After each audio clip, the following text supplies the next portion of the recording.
Israel.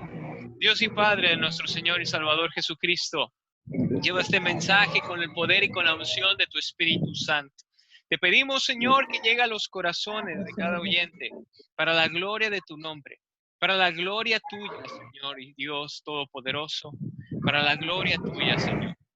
Te pedimos, Señor, en especial por Elsa Angelina Rodríguez Santos, por Emanuel Alejandro Rodríguez Cepeda, por Yolanda Blanco Montalvo, por Cristóbal Barroso Castellón, por Raúl Capetillo Barroso, por Yuridia Garrido Orduño. Te pedimos, Señor, por Fernando Ruiz y Marco Antonio Ruiz y Sonny Fernando Ruiz. Señor, que tú les bendigas, que tú les alcances, que hagas un cerco protector, Dios Santo, alrededor de ellos, pero que también en este tiempo, Padre eterno, han tocado sus corazones, Señor, para que volteen a los cielos buscando tu rostro, buscando tu bendición, buscando tu visión, buscando, bendito Padre, tu paz. Paz, Señor. Esa paz que solamente tú puedes dar. Esa paz que el Señor Jesucristo mencionó. Mi paz os dejo, mi paz os doy. Yo no la doy como el mundo la da. Bendito sea el Padre, el Hijo y el Espíritu Santo de Dios. Amén y amén. Amén, amén. Vamos a iniciar con el libro de Jonás. Vamos a iniciar con el libro de Jonás. Hermanos, hemos estado hablando en el transcurso de estos días sobre el propósito que tiene una cuarentena, el propósito con el cual el Señor ha metido en cuarentena no solamente a nosotros, sino a todo el mundo. Vamos a leer en Jonás, vamos a leer todo el libro de Jonás. Es un libro muy cortito, no nos quitará gran tiempo. Leemos con la bendición del Padre, del Hijo y del Espíritu Santo de Dios.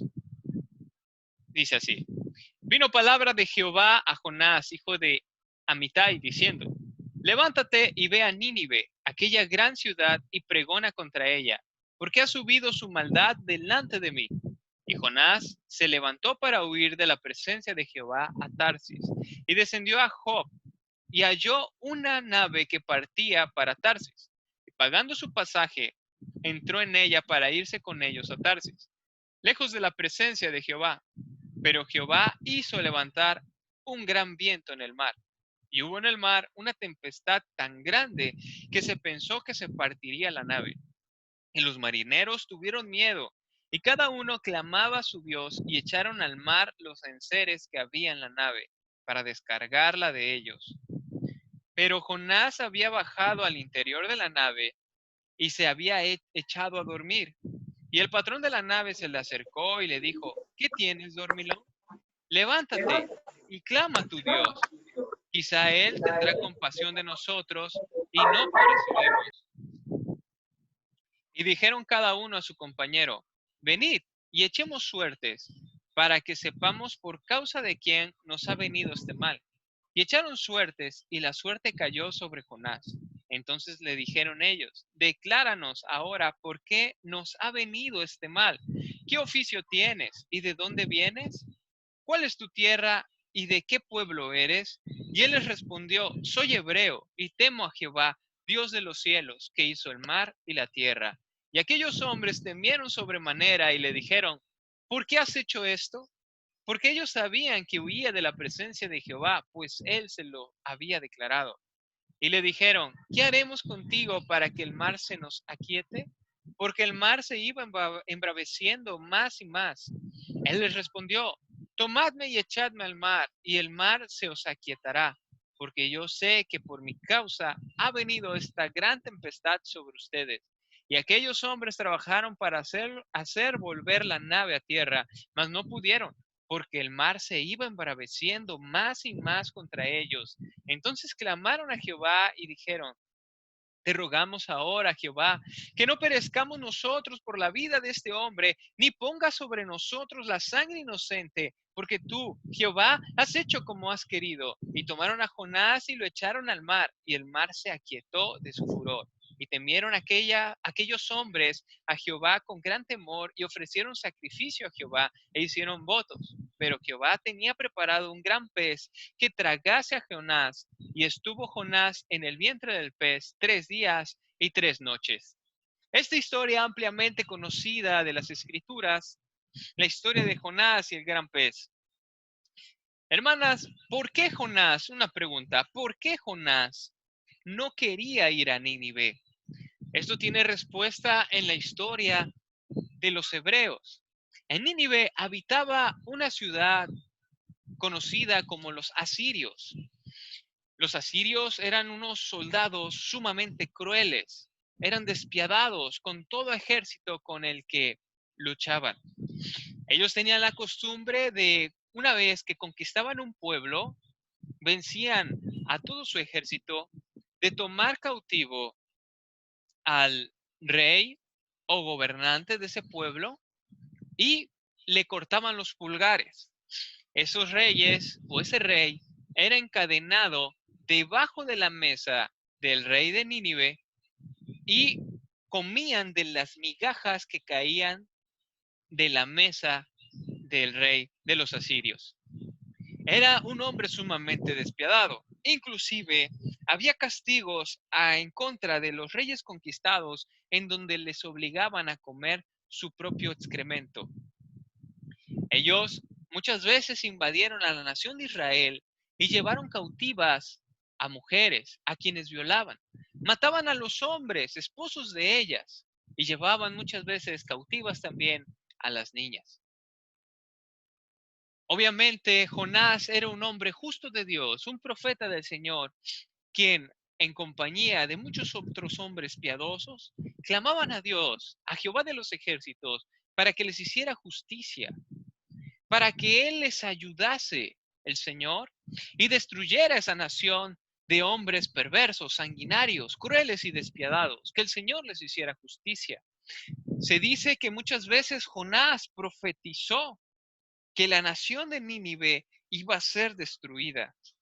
Pero ¿cuál fue su sorpresa de Jonás cuando el Señor le menciona, levántate y ve a Nínive, aquella gran ciudad, y pregona contra ella, porque ha subido su maldad delante de mí? En lugar de que Jonás se pusiese contento en la frase, ha subido su maldad delante de mí, en vez de que él se alegrara y dijera, ok, ha llegado el día en donde el Señor va a castigar a esta cruel nación, a este cruel pueblo, Jonás se queda con la primera parte de esa frase que es pregona contra ella. Esto es, denuncia el pecado que ellos tienen. Predícales respecto a su maldad. Predícales respecto a su pecado. Entonces, Jonás, que era un hombre que conocía a Dios, sabía que si Nínive se arrepentía, el Señor podía perdonarles. Es por esa la razón que él huyó del lugar donde se encontraba y el único propósito fue huir de la presencia de Jehová a Tarsis. Pero vemos algo curioso en este capítulo 1 del libro de Jonás, que cuando Dios está buscando a alguien para que haga algo, lo hablamos hace 3 días, que el Señor Jesucristo cuando ayunó fue impulsado por el Espíritu Santo. Asimismo, cuando el cristiano, el creyente, va a hacer algo en nombre del Señor, para beneficio del Señor, y es el Señor que se lo está estableciendo, es el Espíritu Santo el que está impulsando a la persona, y es imposible huir de la voluntad de Dios. Y el Señor le cerró prácticamente el camino y fue arrojado de la nave. Y aún la desobediencia de Jonás tuvo algo de bendición, porque los hombres de la nave vieron el poder del Dios en el que creía Jonás y también ellos creyeron en Jehová, Dios de los ejércitos, puesto que cuando lo tiraron del barco, se dieron cuenta que esa gran tempestad cesó. Dice la escritura que ellos hicieron votos, esto es, se comprometieron a servir y a creer en el Señor, Jehová de los ejércitos. En el capítulo 2 menciona, entonces oró Jonás a Jehová su Dios desde el vientre del pez y dijo, Invoqué en mi angustia a Jehová y él me oyó. Desde el seno del Seol clamé y mi voz oíste. Me echaste a lo profundo, en medio de los mares, y me rodeó la corriente. Todas tus ondas y tus olas pasaron sobre mí. Entonces dije, desechado soy de delante de tus ojos, mas aún veré tu santo templo. Las aguas me rodearon hasta el alma. Rodeóme el abismo. El alga se enredó a mi cabeza. Vemos la confianza que tiene Jonás en el versículo 4, donde él sabe, él ya se está dando por muerto, él se está dando por desechado, pero tiene la fe y la confianza de que sigue en su santidad ante Dios, porque menciona, mas aún veré tu santo templo. Él sabe que está siendo desechado no por la rebelión de su corazón en cuanto a seguir la carne, a seguir el pecado, a seguir las iniquidades y renunciar a Dios, sino porque él está buscando humanamente una causa justa, un juicio hacia una nación que lastimó mucho a la nación hebrea. Versículo 6, descendí a los cimientos de los montes, la tierra echó su cerrojo sobre mí para siempre, mas tú sacaste mi vida de la sepultura. Oh Jehová Dios mío, cuando mi alma desfallecía en mí, me acordé de Jehová y mi oración llegó hasta ti en tu santo templo. Los que siguen vanidades ilusorias, su misericordia abandonan, mas yo con voz de alabanza te ofreceré sacrificios, pagaré lo que prometí, esto es servirle, esto es obedecerle, esto es ya no negarse a ir y pregonar contra Nínive. La salvación de Jehová. Y mandó Jehová al pez y vomitó a Jonás en tierra. Capítulo 3. Vino palabra de Jehová por segunda vez a Jonás diciendo, levántate y ve a Nínive, aquella gran ciudad, y proclama en ella el mensaje que yo te diré. Y se levantó Jonás y fue a Nínive, conforme a la palabra de Jehová, y era Nínive ciudad grande en extremo, de 3 días de camino. Y comenzó Jonás a entrar por la ciudad, caminó de un día y predicaba diciendo, de aquí a 40 días, Nínive será destruida. Y los hombres de Nínive creyeron a Dios y proclamaron ayuno y se vistieron de cilicio desde el mayor hasta el menor de ellos. Hermanas, aquí hay algo curioso. Si hoy en día estuviese la ira de Dios, o si podemos decir que está manifestándose la ira de Dios en estos días con la plaga que hay, que si bien es cierto, esta plaga no se compara a ninguna de las plagas que acontecerán en el periodo de Apocalipsis, y nosotros salimos a las calles diciendo que la ira de Dios ha pegado, ha llegado a la tierra y que es momento de arrepentirse de sus malos caminos, de sus pecados, de aquella lista en la que hablamos hace 3 días, de lo que hoy el mundo ve normal, hoy el mundo llama incluso derechos, pero que en la Biblia el Señor lo sigue llamando pecado y en algunas veces hasta abominaciones. Muchas personas quizás se burlarían, en su mayoría o la mitad, se burlarían del mensaje, se burlarían de aquella persona que estuviese pregonando que el juicio de Dios viene sobre la tierra. Pero vemos en esta nación, a pesar de que era perversa y sanguinaria, que cuando vieron a Jonás predicar con tremenda unción y mencionar que Jehová, Dios de los ejércitos, iba a destruir esa nación, ellos tuvieron temor, se arrepintieron y proclamaron ayuno. Ahora, algo importante de esto es que los asirios no creían en el Dios de los hebreos. Los asirios tenían multitud de dioses y ellos decidieron creer en lo que estaba hablando un creyente de un Dios distinto al de sus tradiciones. Vemos un corazón puesto y abierto, sincero a escuchar. Esto nos demuestra que aún hasta el más vil y pecador sabe que en algún momento le llegará un juicio. Pero la diferencia es de quién está dispuesto a reconocer sus pecados, humillarse ante Dios o simplemente seguirse endureciendo. Algo muy curioso también es en el versículo 6, que la noticia llegó hasta el rey de Nínive. ¿Qué hizo el rey de Nínive? Se levantó de su silla, se despojó de su vestido y se cubrió de cilicio y se sentó sobre ceniza. El rey se quitó su vestido real y se cubrió de cilicio. Cilicio era una vestimenta, un atuendo negro que picaba, se ponía sobre el cuerpo desnudo de la persona y era un atuendo que picaba, caluroso y en extremo incómodo. Y encima de eso, se sentó sobre ceniza e hizo proclamar y anunciar en Nínive, por mandato del rey y de sus grandes, diciendo: hombres y animales, bueyes y ovejas, no gusten cosa alguna, no se les dé alimento ni beban agua, sino cúbranse de cilicio hombres y animales, y clamen a Dios fuertemente, y conviértase cada uno de su mal camino, de la rapiña que hay en sus manos. Quién sabe si se volverá y se arrepentirá Dios, y se apartará del ardor de su ira, y no pereceremos. Hermanos, aquí hay algo tremendo. ¿Por qué él proclamó el ayuno? No es igual, ¿no? El que la ciudadanía proclame ayuno a que el gobernante lo eleve a un decreto real. El gobernante aprobó lo que los ciudadanos estaban haciendo y lo extiende a los animales.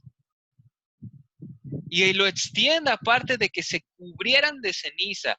Eso tiene un significado cultural de la época, y cubrirse de ceniza significa humillarse, significa una señal de humillación, haciendo referencia a que el hombre, el humano, únicamente somos polvo. ¿Y qué aconteció con esto? Versículo 10. Y vio Dios lo que hicieron, que se convirtieron de su mal camino y se arrepintió del mal que había dicho que les haría y no lo hizo.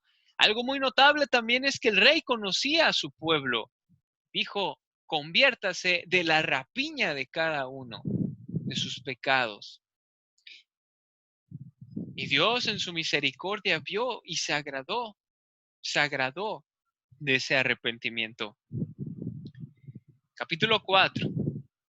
Pero Jonás se apesadumbró en extremo y se enojó. Y oró a Jehová y dijo: ahora, oh Jehová, ¿no es esto lo que yo decía estando aún en mi tierra? Por eso me apresuré a huir a Tarsis, porque sabía que tú eres Dios clemente y piadoso, tardo en enojarte y de grande misericordia, y que te arrepientes del mal. Ahora pues, oh Jehová, te ruego que me quites la vida, porque mejor me es la muerte que la vida. Y Jehová le dijo: ¿haces tú bien en enojarte tanto? Y salió Jonás de la ciudad y acampó hacia el oriente de la ciudad, y se hizo allí una enramada, y se sentó debajo de ella a la sombra, hasta ver qué acontecería en la ciudad. Él se apartó, Jonás se apartó, esperando quizás ver lo que pudo ver el padre Abraham, el padre de la fe Abraham, cuando de lejos él vio cómo Sodoma y Gomorra era destruida. Sin embargo, esto no llegó. Y preparó Jehová Dios una calabacera, la cual creció sobre Jonás para que hiciese sombra sobre su cabeza y se librase de su malestar. Y Jonás se alegró grandemente por la calabacera. Ahora vemos cómo el Señor le va a mostrar a Jonás lo importante que es el arrepentimiento, pero también le va a explicar el Señor de una forma muy cotidiana, de una forma en la cual él puede entender la tristeza que sentía el Señor por destruir a una nación entera. Y esto nos muestra que el Señor, aun cuando tiene que juzgar, Él no es un Dios cruel y despiadado, sino que es un Dios amoroso, que sus juicios son justos y que se compadece, y que Él no se complace cuando el impío se pierde, puesto que menciona, versículo 7, pero al venir el alba del día siguiente, Dios preparó un gusano, el cual hirió la calabacera y se secó. Y aconteció que al salir el sol, preparó Dios un recio viento solano, y el sol hirió a Jonás en la cabeza, y se desmayaba y deseaba la muerte, diciendo, mejor me sería para mí la muerte que la vida. Entonces dijo Dios a Jonás, ¿tanto te enojas por la calabacera? Y él respondió, mucho me enojo hasta la muerte. Y dijo Jehová, tuviste tú lástima de la calabacera, en la cual no trabajaste, ni tú la hiciste crecer, que en espacio de una noche nació, y en espacio de otra noche pereció. ¿Y no tendré yo piedad de Nínive, aquella gran ciudad donde hay más de 120,000 personas que no saben discernir entre su mano derecha y su mano izquierda, y muchos animales? Hermanos, algo sumamente importante aquí, sumamente importante. Jonás no entendía el por qué el Señor les estaba dando una oportunidad. Jonás no lo entendía, no lo comprendía. Sin embargo, el Señor le muestra que si él tuvo tristeza de una calabacera en la que él no trabajó, ¿cuánta tristeza más iba a tener el Señor Todopoderoso de destruir parte de su creación? Y menciona que también había muchos animales. Esto quiere decir que el Señor no solamente se duele del hombre, no solamente se duele del humano, sino también de los animales. Aquí vemos un principio también sobre el cuidar a los animales. Dice la Biblia en Proverbios que el justo cuida de la vida de la bestia, mas el impío es cruel con su bestia. El impío es cruel con sus animales. Y hermanos, esto es muy curioso porque Dios no bendice a los impíos. Quiere decir que si nosotros tenemos mascotas, en ese entonces se les llamaban bestias, y no somos cuidadosos con nuestras bestias, la Biblia nos llama que no somos justos, que somos impíos. Y si somos crueles con nuestras bestias, entonces al ser impíos, Dios no bendice a los impíos. Nuestra bendición se puede cortar por tratar mal a nuestras mascotas. Por eso hay un principio en donde si tendremos animales debemos de cuidarlos, si no, mejor no los tengamos. Ahora bien, vemos aquí este gran principio de la oportunidad de arrepentimiento que otorga el Señor a toda una nación. Menciona la historia bíblica que Nínive no fue destruida en ese tiempo, pero sin embargo, pasados muchos años más, Nínive volvió a delinquir y en esa ocasión sí les cayó juicio del Señor. Quiere decir que la nación logró retrasar el juicio de Dios. Sin embargo, no pudo evitarse por el mal corazón y endurecido corazón de la humanidad. Quiere decir que si en medio de esta cuarentena, que está la ira de Dios y están las plagas de Dios, una plaga que no es complicada, no es comparable con Apocalipsis, pero si la humanidad se refugia en esta cuarentena buscando el rostro de Dios, el Señor perdonará. Pero vemos en Apocalipsis que sin embargo la plaga y la ira de Dios, el juicio de Dios caerá con mayor fuerza que lo que está aquí. ¿Por qué? Porque va a acontecer lo que pasó con Nínive. Toda la nación buscó el rostro de Dios y lograron que el Señor les perdonara. Pero en algún momento, pasados años, nuevamente el corazón se endureció, se olvidaron de la misericordia de Dios. Quizás quisieron burlar a Dios, dice Gálatas capítulo 6, que Dios no puede ser burlado y todo lo que la persona sembrara, eso también cosechará. Y quizás dijeron, vamos a pecar nuevamente, a fin y al cabo, si volvemos a fallar, convocaremos ayuno y el Señor nos perdonará. Pues esta ocasión menciona la historia que no fue así. Y Nínive sufrió destrucción por parte del Señor. Eso sí, fue años después, como también puede ocurrir que sean dentro de algunos años, quizás muchos, quizás pocos, cuando finalmente caiga la ira de Dios definitiva sobre la tierra. Ahora bien, estamos hablando sobre el prepararnos durante este periodo de cuarentena para lo que Dios sea que está preparando. Quizás usted pueda decir que no está en la situación de Nínive. Hemos hablado sobre aquellas personas que se han apartado de Dios. Ayer hablamos sobre el hijo pródigo. Hoy hablamos de la extensión de la misericordia de Dios sobre Nínive. Y quizás usted no está en esa situación. Quizás la situación que acontece en su vida no es de haberse apartado del Señor, sino quizás es que usted está desanimado.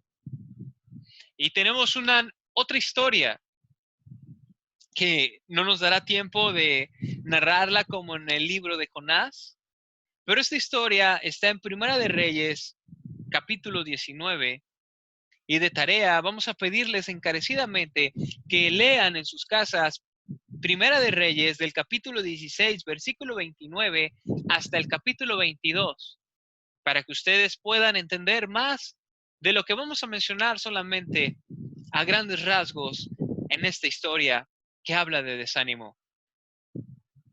En Primera de Reyes, capítulo 19, habla del profeta Elías. El profeta Elías fue un hombre verdaderamente valiente que le tocó enfrentar a un rey de Israel llamado Acab y a su esposa Jezabel, que esa mujer llamada Jezabel fue tan vil, fue inclusive tan manipuladora, que el Señor en Apocalipsis menciona sobre el espíritu jezabélico. Acab, al tomar como esposa a Jezabel, dejó de adorar a Jehová, rey de los ejércitos, y comenzaron a adorar a Baal. Toda la nación de Israel apostató, abandonó a Jehová y empezaron a adorar a Baal. Y el Señor llamó al profeta Elías para encarar al rey Acab y pregonar en contra de él. El Señor lo usó para traer una sequía de más de 3 años en todo Israel. En ese tiempo estaba prohibido siquiera mencionar el nombre de Jehová de los ejércitos. Toda persona que mencionaba el nombre de Jehová de los ejércitos sufría la pena de muerte.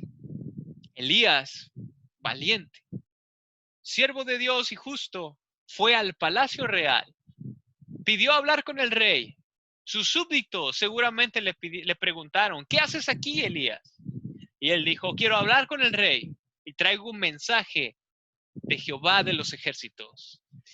Es muy probable que muchos de los soldados, de los súbditos del rey en ese momento se inquietaron, se apesadumbraron de la ira que iba a ocasionar en el rey y en Jezabel.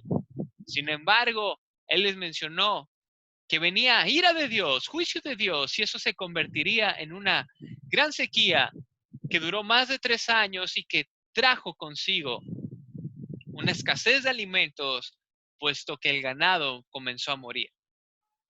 Pasado ese tiempo de la sequía, llegó Elías nuevamente hacia Acab. Elías para este tiempo era perseguido.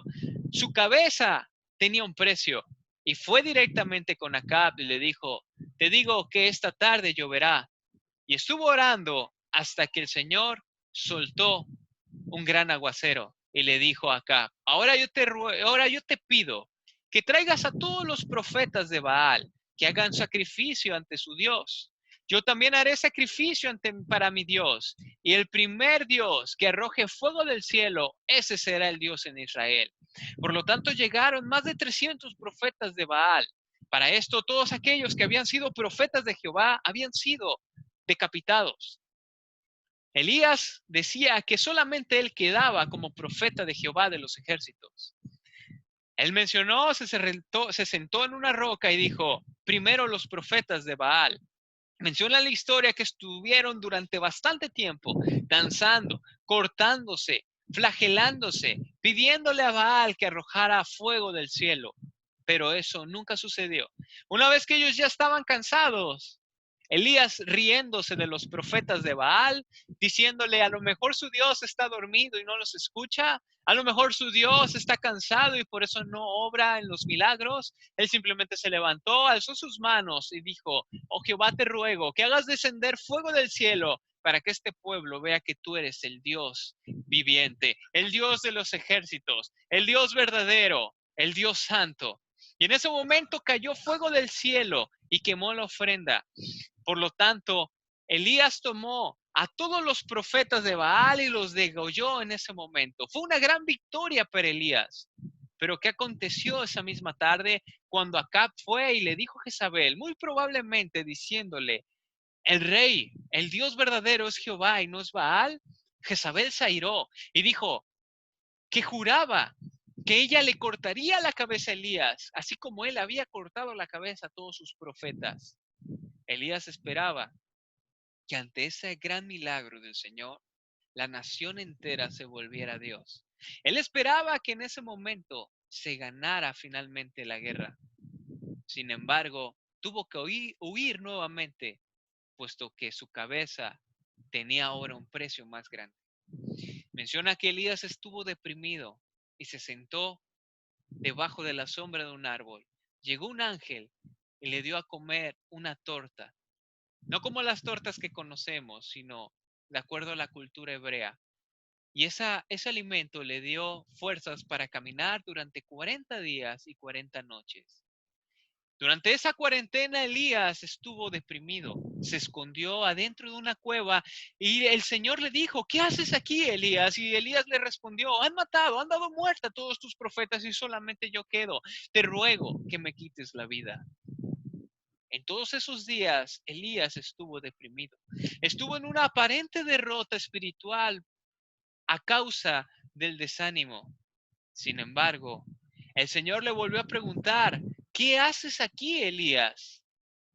Hubo un terremoto, hubo fuego, hubo un fuerte viento y Elías escuchó esa bendita respuesta que Jehová le dijo que no era el único, que aún le quedaban muchos hombres, que aún se había reservado a 7,000 profetas, a 7,000 siervos que no habían doblado sus rodillas delante de Baal.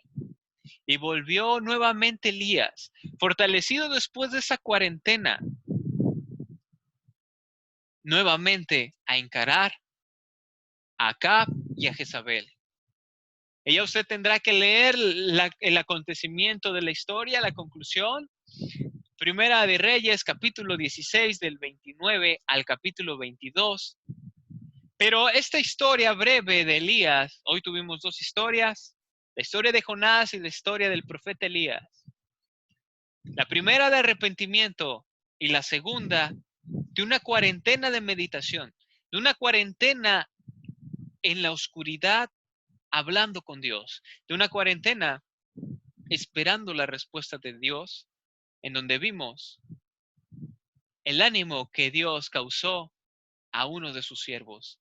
Hoy probablemente muchas personas lo que tienen es un desánimo que los ha llevado a una derrota tanto mental, física, emocional. Pero el Señor en esta tarde nos dice que hay tiempo para salir de ese desánimo. Hay tiempo para salir de esas derrotas. Hay tiempo para salir incluso de la depresión. Pero alimentemos nuestro corazón con aquello que nos va a hacer nutrido, con aquello que nos va a edificar. Dice la palabra en Proverbios que aquella persona que pone canciones tristes al corazón afligido es como aquel que quita su ropa en tiempos de frío. Alimentemos nuestro corazón con cuestiones edificantes y veamos el ejemplo que Dios nos da en su palabra de un hombre fiel, de un hombre ungido, de un hombre santo de Dios que se desanimó, pero que en esos días fue levantado nuevamente por el Señor. Dios les bendiga grandemente. Dios les bendiga grandemente. Recuerden, estamos transmitiendo todos los días a las 8:30 de la noche